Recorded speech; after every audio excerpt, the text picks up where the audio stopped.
Hello, hello, hello, and welcome to Money Sprinkles. Again, my name is Leslie, and I am here today to talk to y'all about another business credit card.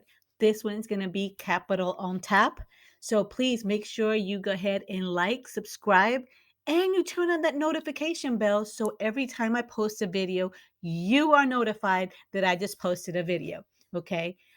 Again, thank you for your support, and I really appreciate you guys watching my channel. Go ahead and stay tuned because today is going to be Capital on Tap, and this one you don't want to miss. I have all the data points and things you need to know to be able to get this business credit card. So, without further ado, here we go. Oh, and welcome again to Money Sprinkles.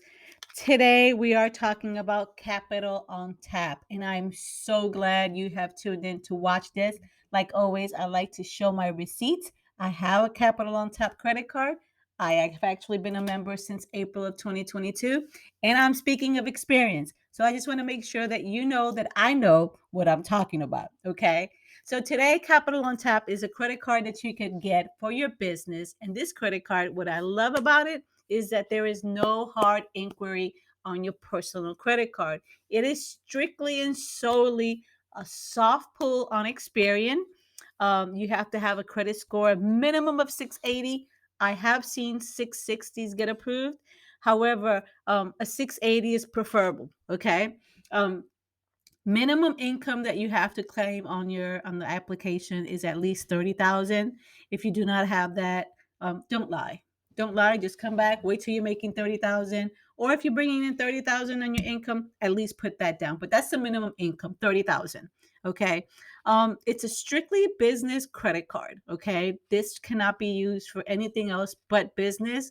I'm going to go into details later on why you don't want to use it on anything else because it's important. You don't want to get this card shut down. Okay. So as I stated, it's a soft inquiry on your Experian personal side of the house, minimum 680 credit score. It definitely reports to Experian business. You definitely need to have an LLC, S corp, or C corp. You cannot apply as a sole proprietor. They will not approve you. And your business definitely needs to be in place for at least 6 months. You need to be established for at least 6 months before you apply. When I applied back in April of 2022, um, I was not asked for articles of incorporation, nor bank statements, nor anything like that.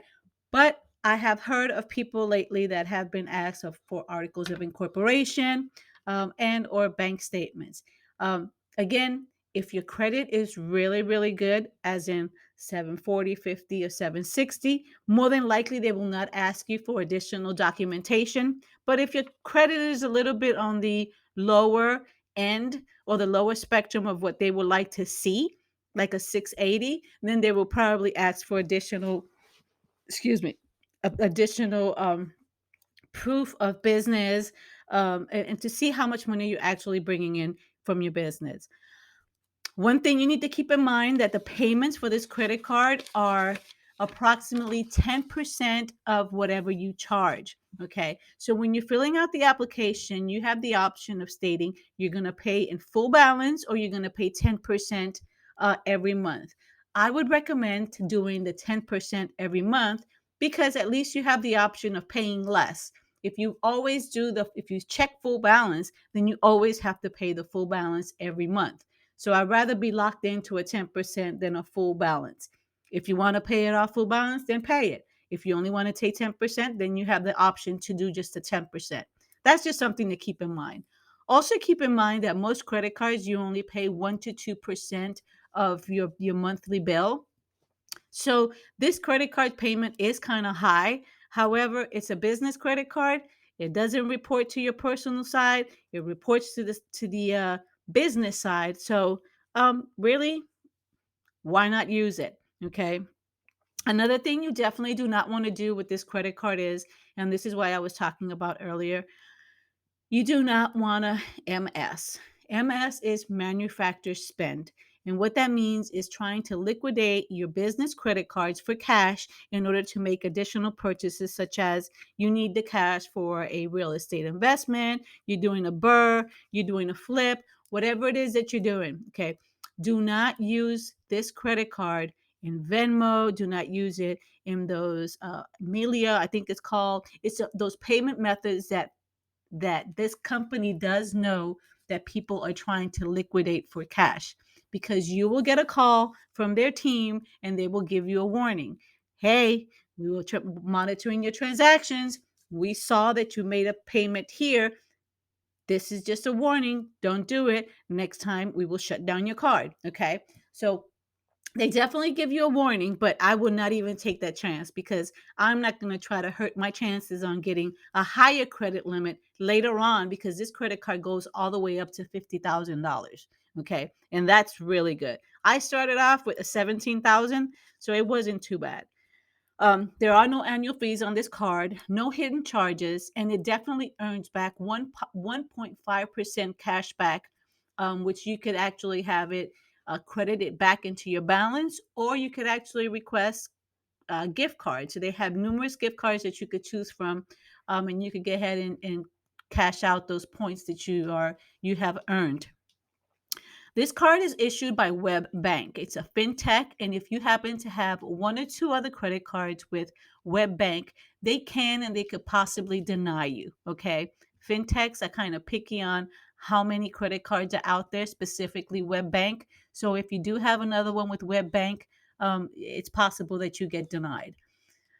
But again, who knows? It's a soft pull, so it doesn't affect your hard inquiry. So just take a chance and go ahead and apply. What can they say? No? Okay, fine. You didn't lose anything.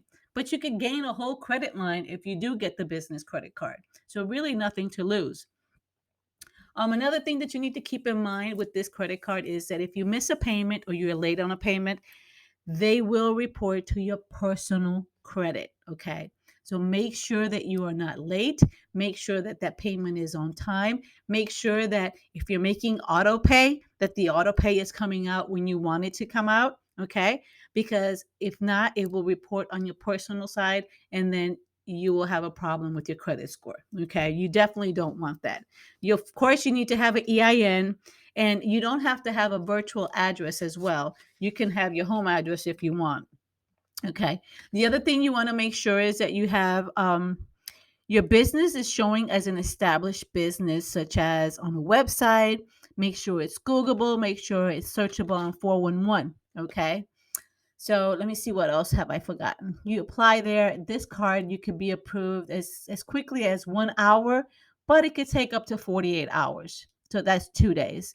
Again, as I stated, the 1.5 cash back, no annual fee, rates as low as 9.99, and your credit limit can go up to $50,000. This is one of those credit cards that the more you use it, the higher your credit limit would get. Okay. They also have an app that recently came out, and the app again gives you the flexibility of being able to add your credit card to Apple Pay. If you add it to your Apple Pay, please make sure that you do not charge anything on this Capital on Tap that's personal when you, because you have it on your Apple Pay. So just be cognizant of the fact that the card is on there, and you need to change it if you're making a personal charge. So that way you don't get that call stating, hey, you used it for the wrong purpose. Okay. But the Capital on Tap app is a really good one. It tracks all your transactions. You're able to see what cards are available. You could actually have cards issued to your other employees. You could set spending limits. You could see your reward points and how to convert them into cash or into gift cards. So overall, I would say this Capital on Tap credit card is definitely a plus if you are a brand new business. You don't want to have a hard pull on your personal credit, but you need to start working on some supplies and things that you need to get to establish your business. You need to make some purchases, and the credit limits seem to be pretty good when you first get them. Okay. So I hope this video has helped. If it has, and if you happen to have a Capital on Tap card or you are recently applying for it, go on ahead and make those comments down below in the comment section. Ask any questions that you may have on the Capital on Tap. I read all the comments, I reply to your comments, and I truly appreciate you for watching my videos. Thank you so much, and I see you next time. Oh yeah, don't forget to like and subscribe to my channel, okay? Talk to y'all soon.